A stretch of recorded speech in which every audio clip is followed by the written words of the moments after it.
Thank you everybody for coming out this morning, and I'd like to welcome you to our second annual Advanced Computing Cyber Infrastructure Symposium, hosted by the Rosen Center for Advanced Computing in Purdue IT. I'm Preston Smith. I'm the Executive Director for the Rosen Center for Advanced Computing. So some normal housekeeping items to take note of: silence your phones, ask questions at the end of the talks. There is a poster session being held here in association with our event from 12 to 1. That's upstairs in STU 214 A and B. I think we've got something like 25 posters enrolled in there, many from the users and students of our high-performance computing resources. So it's a great chance to come and see all the cool things that our students here at Purdue are doing that are made possible by high-performance computing. Later this afternoon, after a long day of talks and job fairs and all that sort of stuff happening at campus today, we do have a reception on the Purdue Union East Terrace from 4:15 to 5:30. Those of you that have been here a while, this is it's on the basement level, and your frame of reference is this is about where Pappy's used to be. But most importantly, these events can't happen without the support of many people, and I'd like to thank the sponsors of today's event. First of all, DDN. DDN is the world's largest private data storage company, the leading provider of intelligent technology and infrastructure solutions for enterprise at scale, AI and analytics, HPC, government, and academic customers. DDN equipment underpins many of our high-performance computing systems, and if you've done a data center tour, you'll definitely notice all the red and white racks in there that the DDN equipment is in. Another sponsor is AMD. For more than 50 years, AMD has driven innovation in high-performance computing, graphics, and visualization technologies. Billions of people leading Fortune 500 businesses and cutting-edge scientific research institutions around the world rely on AMD technology to improve how they live, work, and play. Many of our large HPC systems here at Purdue, including Anvil, are built with AMD processors. And the Peer Group. The Peer Group is a women-owned business that provides IT solutions to the higher education, research, and education community. With over 30 years' experience completely focused on higher ed, the Peer Group is founded on the belief that partnerships make the world go round and work hard every day to continue delivering the best possible technology for the best possible value. The Peer Group, again, has been one of our longtime partners in high-performance computing and helped us build many of our largest systems over the years. So I'd like to thank everybody who helped make this event possible. The members of our research computing communications and outreach team did a great deal of work making this all possible. I'd like to thank Lisa Rafne, who's one of our event coordinators, and James Johnson, wherever he is. I don't know if he's in the room, but James and Lisa in particular, thank you for all your work for making this event possible. Okay, well then, with that, I believe we will dive right into the content. And I would like to welcome myself to the podium for the first presentation, where I'm going to be speaking on the state of the campus cyber infrastructure. So those of you who have been around for a while and have done our HPC partners, we try to hold this meeting once a year. Normally we would do it historically before the pandemic. At one of the big lecture halls, we would provide pizza. Pizza gets a lot more people here, so we may have to arrange like a breakfast buffet next year if we do this bright and early. But I'm going to talk to you about the state of our campus cyber infrastructure and some of the initiatives that we're going to be working on over the next year or so. So one of the first things I always like to talk about is the impact of cyber infrastructure. High-performance computing isn't just about buying large machines, setting them up, getting lots of blinking lights, and hosting data center tours. High-performance computing is a fundamental capability in a major research institution today. At Purdue, high-performance computing is required by our most productive researchers. This last year, 60% of the new grant awards were awarded to faculty members who use high-performance computing. And similarly, on the expenditure side, 64% of the research dollars spent at Purdue were by high-performance computing users. We can see this trend changing over time. Years ago, it sounds like it's so long ago, but prior to 2014 or so, experimental research was much more a relative slice of the pie than computational. But then starting about 2014, You see that trend change, nice linear growth in the amount of research that's happening in computational research until today. Relative to non-computational research, computational research is a much greater slice of the pie and continues to increase. But at the end of the day, a higher education institution, our most important product is students. We want to graduate people who can go out, out here on the mall, go to job fairs, get careers in STEM, and make difference in the world. And increasingly, you can't do that without getting skills in high-performance computing. You can't imagine being a meteorology student with not knowing how to run a climate model, or graduating with a degree in biology without being able to do RNA sequencing. So in order to learn how to do those hands-on skills, we need to have high-performance computing resources available for students. And we provide a system called Scholar, which allows faculty members to get their students onto high-performance computing. And we can see how important this is semester in, semester out.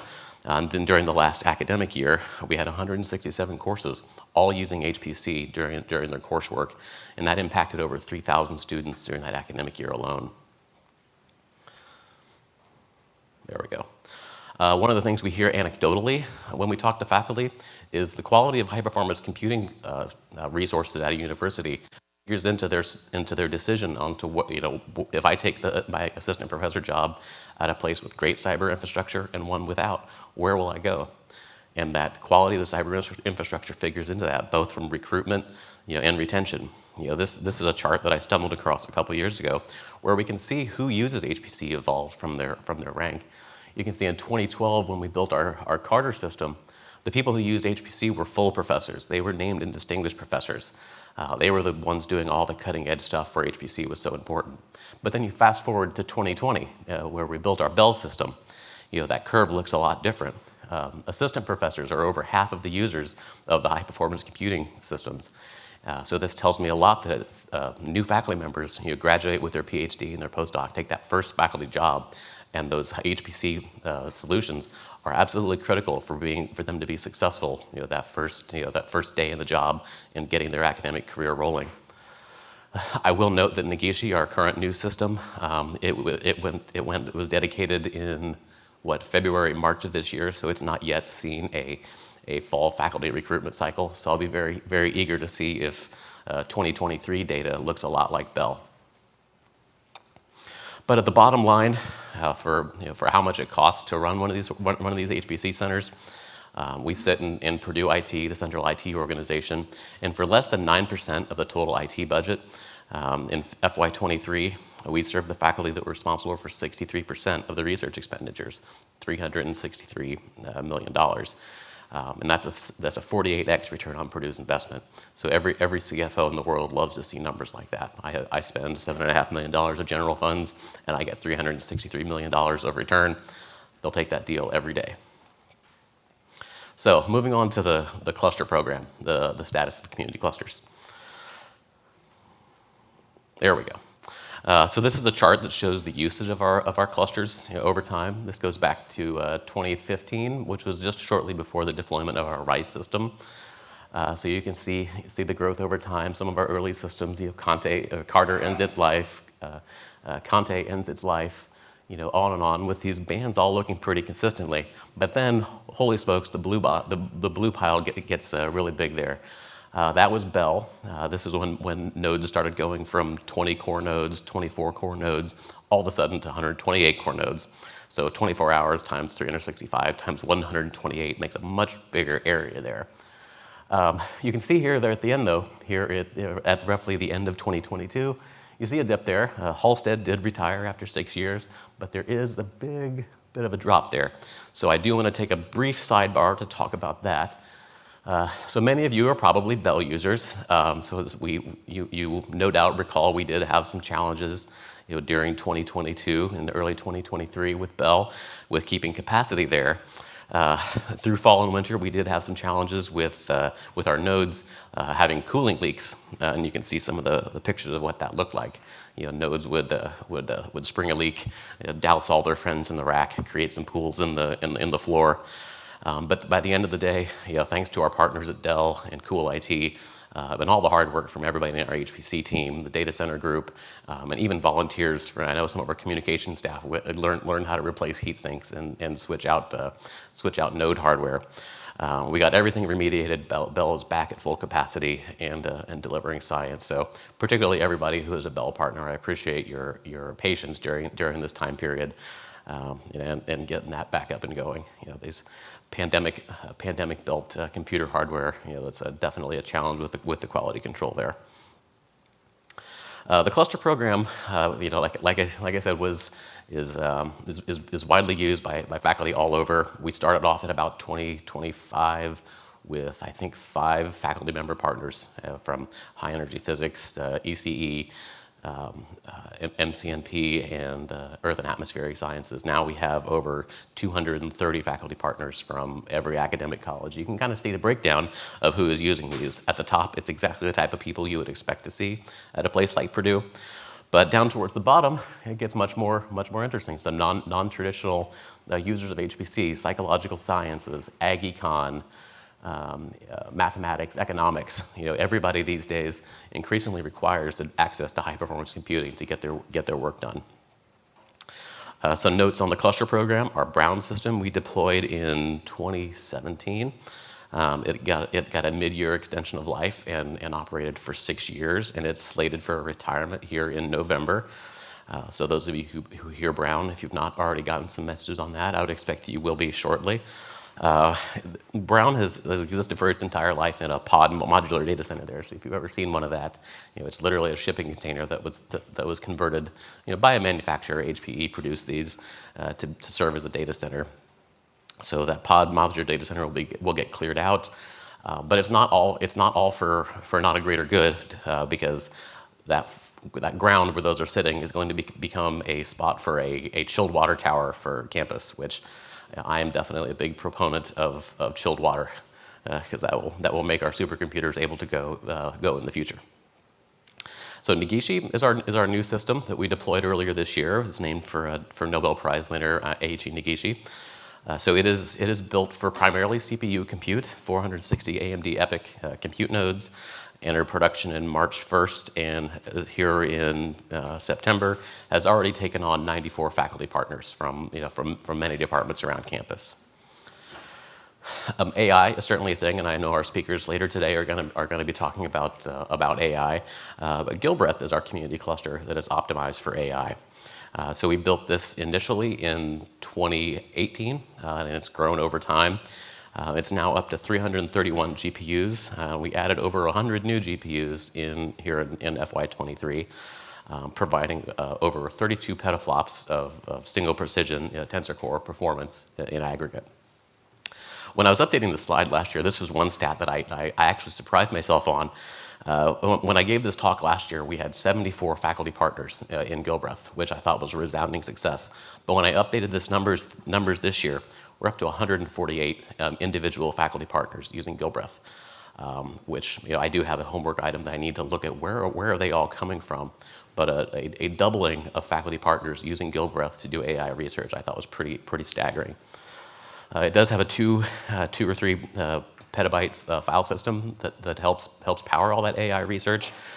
There is an upgrade in the works for a 4 petabyte upgrade coming that's going to have more flash. That is powered by DDN, one of our sponsors today, and we'll be hearing from Paul Block here later this morning. And we're still expanding and selling access. Like I said, we added over 100 new GPUs in 2021, 22, and now we're starting to add H100s, the latest and greatest GPU from NVIDIA. And of course, we can host custom configs. So if you have DGX needs or anything else like that, we're happy to add those into Gilbreth for central operation. And then the third mode of computing is composable computing, our Geddes system. So we see this as a complement to batch HPC. There's you can do a lot of great stuff in a Slurm queue, running things that look like traditional HPC. But there are certainly things that many of you probably recognize you cannot run in a batch queue. Things like databases, science gateways, more interactive things that you want to expose to the outside world.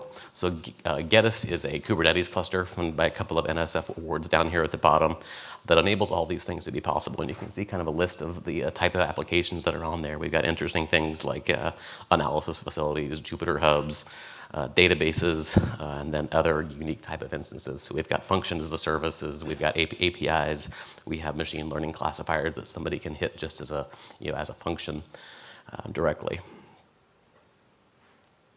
There we go. So some notes about research data. You can't have all this compute without a robust data ecosystem to drive it. Scratch file systems, we have one of those tightly coupled to every HPC system that we operate, and we've seen a lot of change in that space over the last couple of years. Usage patterns have evolved. All things considered, the machines are about the same size. It's the same type of users, whether it's on Halstead or Brown or Negishi, but the usage patterns have changed. We previously had a really good rule of thumb for about how big a scratch needed to be, how well it was going to perform. But we discovered with Bell is that all of those rules of thumb just went out the window. It wasn't big enough. All of a sudden, people filled it up. It didn't perform as linearly as we expected, so we had to do an early life expansion on Bell's Scratch. To accommodate that, we doubled the size and performance. And then Negishi was built with a file system more than 2x capable than what our previous rule of thumb. So we have to figure out what exactly is the function on that. Is it a function of flops? Is it a function of cores per node? Is it just a percent of total budget instead of 10%? Does it need to be 15%? I don't know. But so I think there's a lot of opportunity there with how we size these things. The Research Data Depot is a key piece of our data ecosystem. So this is our center-wide project file system. All told, it has about 6.5 petabytes of capacity, and we've got about just a little over 4 of that used. 603 unique PIs are using Data Depot. Again, this is built on DDN hardware and using Spectrum Scale as the underlying file system. And any storage graph that you see on a system, it's a lovely, the exponential curve down into the long tail. And we've got a few people that are using all the resources, and then a lot of people that are using almost nothing. And Depot is no exception. So you can see in the table here kind of a report by field of science as to who all uses Data Depot. The top 50 people are using about 3 of those 4 petabytes across the file system, from exactly the type of domains you would expect to see: bioinformatics, climate, AI, engineering, and so on. For once, the high-energy physicists are not the biggest consumers of data on this, because I guess they do have their own thing here.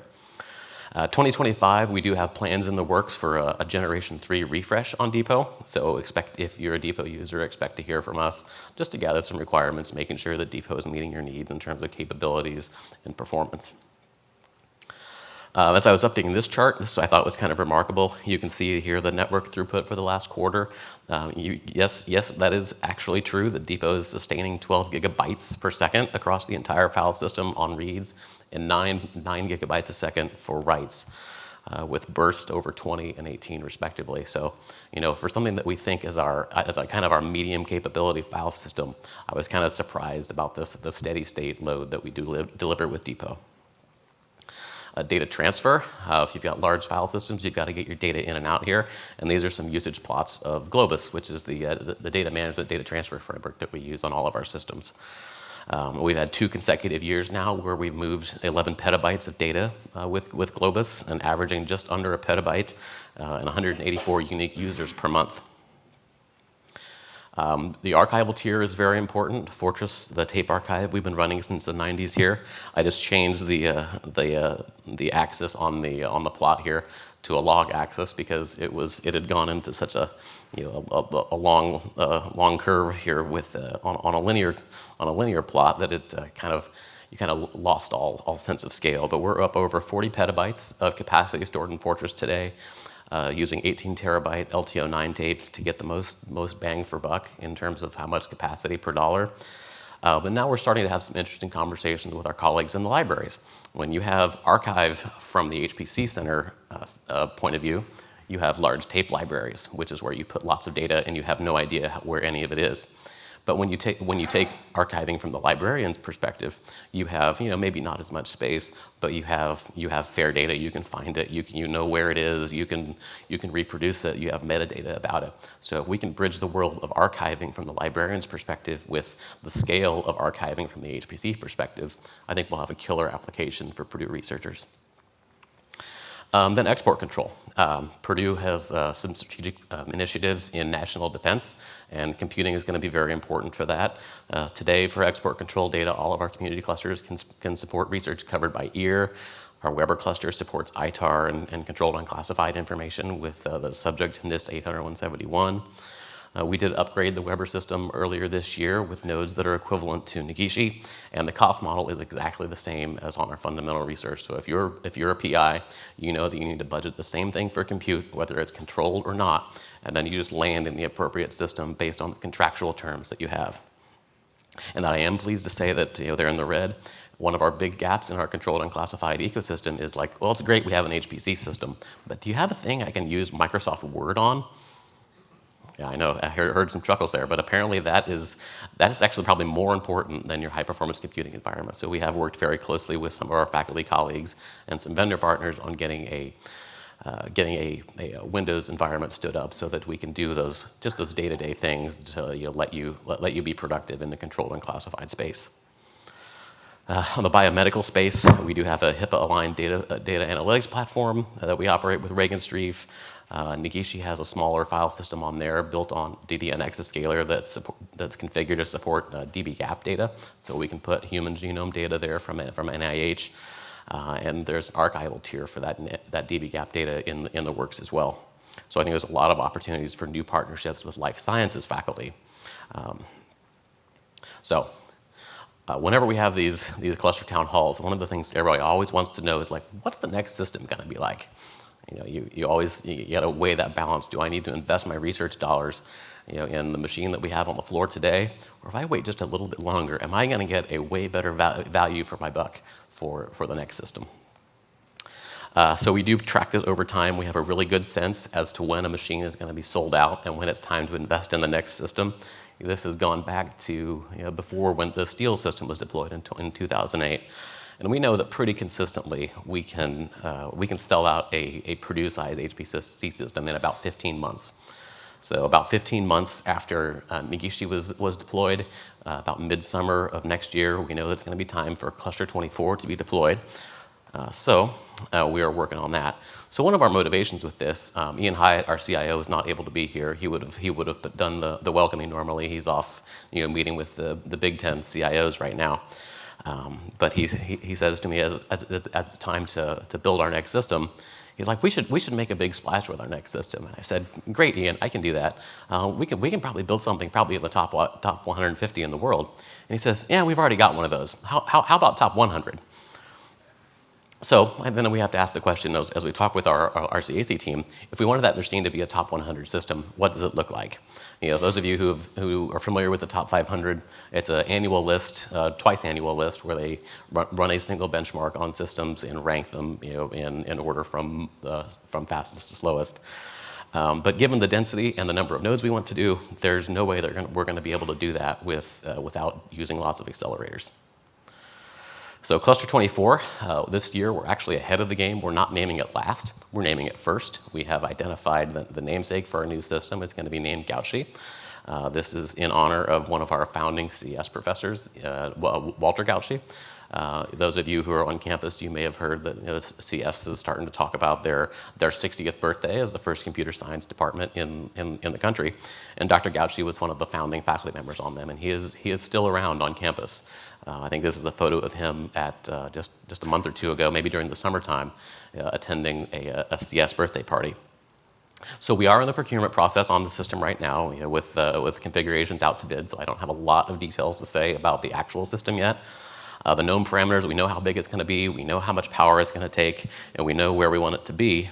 But the timelines, of course, are a little unclear based on global GPU demand. We're going to hear from Emmett from DDN or from NVIDIA later this morning. And since everybody is buying NVIDIA GPUs, that may impact our timeline a little bit. So a little bit about the GPU landscape. GPUs were once optional. We built lots of great CPU-only systems, but we've got a few options in the market here. NVIDIA A100s are probably less of an option these days because the production for those is being slowed in favor of H100s because every AI business in the world is buying those things as soon as NVIDIA can produce them. AMD does have some options in the HPC space. The Frontier system at Oak Ridge is built on MI250. MI300 is going to be in the El Capitan system. But then with the Purdue Computes initiative, we have the compute where the computer science is going to be growing, and then the Institute for Physical AI. All of these things are going to require more and more GPUs and AI compute capability. But of course, AI is going to be critical, but we have lots of faculty here at Purdue where CPU computing is absolutely necessary. GPUs are great, but the CPU is just as important. So we have a couple of options in that space. We have the fourth generation, the next generation of AMD Genoa, Intel's Sapphire Rapids processor, and then ARM is one of those things that's out there. There's a lot of great systems being built with ARM, but I'm not yet convinced that all of our applications at Purdue can take advantage of that. We have been benchmarking some of these processor architectures so that we're prepared to talk about how they're going to perform for real Purdue researchers. So some of our applications team, Ryan and some others, have done some great work on benchmarking these processors before we're able to deploy them, and we've gotten some great results on the AMD Genoa for molecular dynamics applications and DB12, which is a proxy for high energy physics.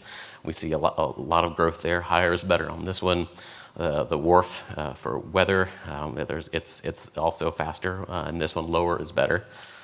But then you can see the generational speed ups going from Rome to Milan and then Milan to Genoa for some of these applications. And the one for NAMD in particular, I think, is pretty staggering. So we're optimistic that many of these applications, MD is a very, very common set of applications here at Purdue. So GROMACS, LAMPS, and NAMD are pretty significantly faster. So we're excited to see if this is going to be applicable to everybody's application.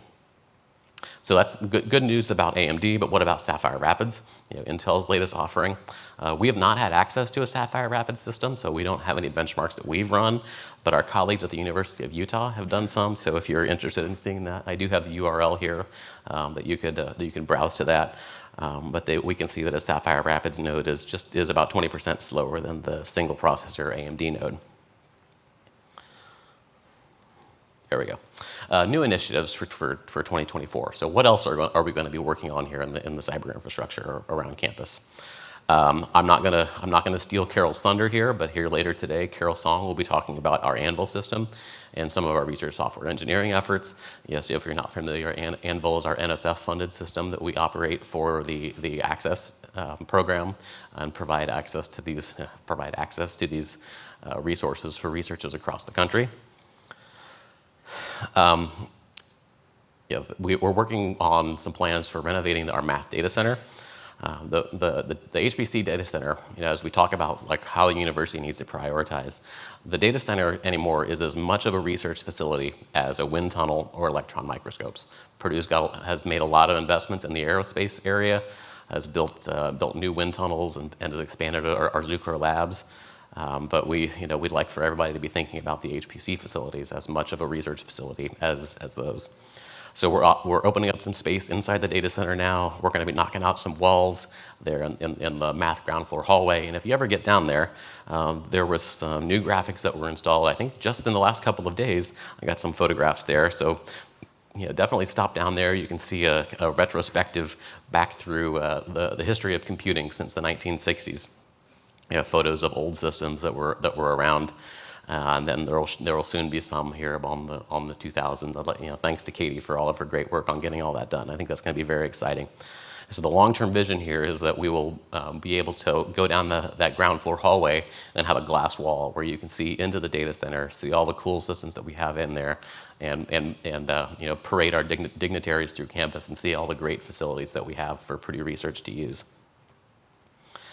I mentioned our Scholar system being used by 170 or so classes during the last academic year. We do have some funds earmarked for upgrading Scholar to its next generation. So we foresee some enhancements there where not only will we modernize the hardware, but we want to provide easier access to notebooks. Increasingly in students, for student use, that's a critical way to access computing. We need to have more resources for AI if we're going to be having if Purdue Computes is going to do what it plans to do in the Institute for Physical AI. We're going to have lots of GPUs for our students to take advantage of to learn how to do these types of computations. So we'll probably survey everybody. So look in your inbox if you're a Scholar user for about what capabilities that we're needing. What do you have in your curriculum plans in the coming years for us to deliver. Research software engineering, I think Carol will talk a little bit about this during her talk, but we plan to elevate research software engineering to be one of the key capabilities that we operate in RCAC. It's not enough to just operate large supercomputers. It's not enough to have domain experts to help you use supercomputers. But we have, and those of you who have worked with Carol Song's group, we have a cohort of research software engineers that can help translate science needs into software engineering, whether it's enhancing your applications, porting them to use GPUs, building science gateways. These are all ways to get more value out of your cyber infrastructure investment. And we do have a proposal in for creating a Purdue Center for Research Software Engineering just to elevate that visibility on campus. So more GPU expansion. I mentioned we bought 104 GPUs earlier this year. It's now September, and we've sold 102 of them. So these are great problems to have. I love being able to go back to our finance office in Purdue IT and say, good news, those GPUs that you bought for our faculty to buy and then take advantage of, we've sold them all, so we're going to need to get more. So we are working on another procurement to add more GPUs to Gilbreth. A lot of that was driven by the doubling of the PIs. So we are going to probably in this procurement start to make the GPU machines more capable, going from 2 GPUs per node to 4 GPUs per node, and we'll start to add some H100s. And then as we think about this across the university, how do we close that gap between do-it-yourself GPUs and then GPUs within the clusters? There are many faculty out there that are building their own boxes, working closely with our college and academic IT because they need to do something different than batch. But there's a gap in there. If we can bring those two closer, I think we'll do great things for the university. We do have plans for an architecture test bed. I won't call it a petting zoo because apparently that's not clear what I'm talking about here. But this will give us a place to integrate new architectures. There's a lot of great stuff coming out of our tech partners. New GPUs, new accelerators, new custom AI silicon, networks, file systems. How can we get a hold of these things, try them out, and get faculty to run their codes on them before we're looking to spend $6-7 million on a system full of them? So we're looking at standing up a new internal grant program with our colleagues from the Office of Research to allow faculty to propose potential architectures. We have some hardware in the pipeline to go in this. I think it's already been ordered. That's going to provide access to ARM nodes. We're going to have NVIDIA Grace hardware, and then we have an NVIDIA Grace Hopper node on order that will be one of the first one of those on campus. So if you're interested in those architectures, as soon as those are available, we would love to get you on there and running those. George Takahashi, I believe, will be speaking later this afternoon on AR, VR, and XR. Our Envision Center is doing great things with leading the way to expanding access to these technologies. We've got 13 active XR projects in the pipeline, and the Envision Center is organizing a consortium, a community platform to connect faculty who are working in the XR space. So I'm looking forward to hearing what George and the Envision Center folks have in the pipeline there. And then a note about industry.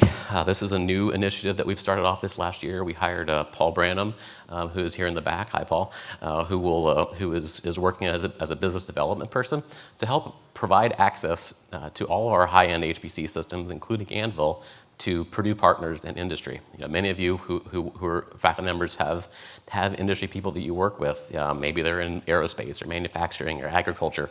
They need HPC too.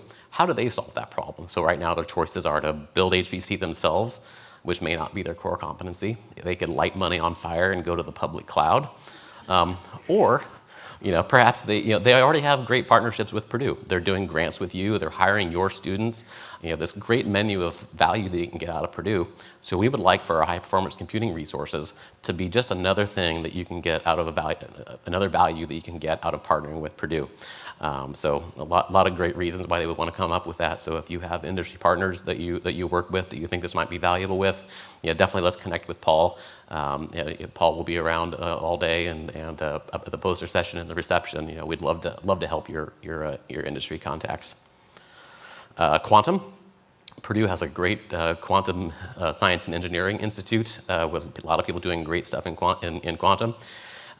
We've actually heard in our space, new faculty, when we come and meet with them, are telling us that they want to use quantum algorithms, quantum resources to get some of their things, maybe in optimization problems, chemical engineering, or some of the ones that we've heard from. So we need to be able to be thinking about how we can get expertise in applying quantum to actual science problems, not necessarily doing research on quantum itself. So to this end, we joined the Quantum Collaborative led by Arizona State. We were the first academic member of that, so this provides access to IBM's quantum systems all the way up to, I forget how many qubits in there, Lardy, it's like 120-some qubit system. We did just here at the beginning of this academic year, Dr. David Liu, I think I see out in the audience. Thanks, David, good to see you. Has joined us as a senior research scientist and a faculty affiliate who will help us apply quantum computing to people's science problems. So some of the things David will be helping us deliver is providing trainings for researchers and students in the use of Qiskit, the use of NVIDIA CUDA Quantum, and all of those technologies on our HPC systems. And of course, we're looking for proposal opportunities. If there's a way that we can make our cyber infrastructure applicable to any science domain, we'd love to talk with you about that. And with that, there should have been a thank you there. Well, I guess that's the end of my presentation. So thank you everybody for coming out. And I don't know if we have a Q&A time or we'll just move on to Beth.